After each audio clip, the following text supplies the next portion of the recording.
Hey there guys, so today we're taking a look at Payday 3 running on the AMD Ryzen 5 5800H running on the Beelink SER5 Max. Now the big selling point of this specific system is the fact that it does have a TDP that goes all the way up to 54 watts. You're going to see in this specific game that we're actually not even utilizing anywhere near that much TDP. The reason being is that, as you can see, the GPU is at 100% utilization and it's at its maximum clock speed. And in terms of CPU utilization, we're not really using much at all. Now, some things to keep in mind right now is that the game is running with the lowest in-game graphics settings and it is using FSR at the ultra performance preset. It doesn't exactly look great, but it is what gives the most consistent level of performance, specifically in the 1% lows. Now here I was just playing with some friends, and this was after playing about 2 to 3 missions. In general, it was passable enough, but for the most part, it wasn't exactly great. But considering it is a brand new title in 2023, the fact that we're able to actually run it on an APU that is at this point pretty old is actually pretty impressive.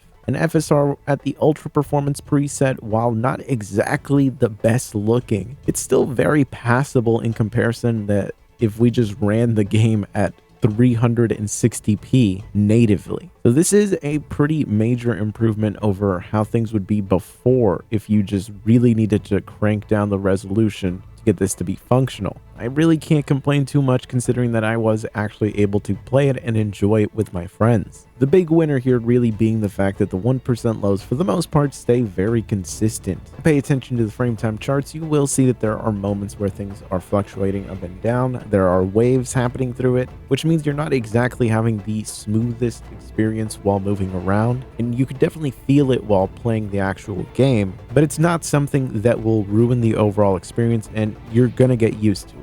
If this is the only way you could play this game, you're going to get used to it. And again, I'm just impressed that a brand new title actually performs this well on a system like this. You might be tempted to turn up FSR to a slightly higher quality setting, maybe going down to the performance preset, but I would really advise against it. While there is a slight improvement visually speaking, the hit that you take in the 1% lows is going to push this into a territory that starts to become a lot more noticeable in terms of negative performance. Really starting to go down below a 1% low of 30, it becomes very noticeable very quickly that there are just problems. Closest that you could stay to a 1% low of above 30, the better for you. An FSR at the ultra performance preset seems to be the key to getting you to that. I really just would leave FSR like that and kind of just accept the fact that the game is just going to look a little bit blurry. At least you're really going to be able to play it. Now I can understand if it's still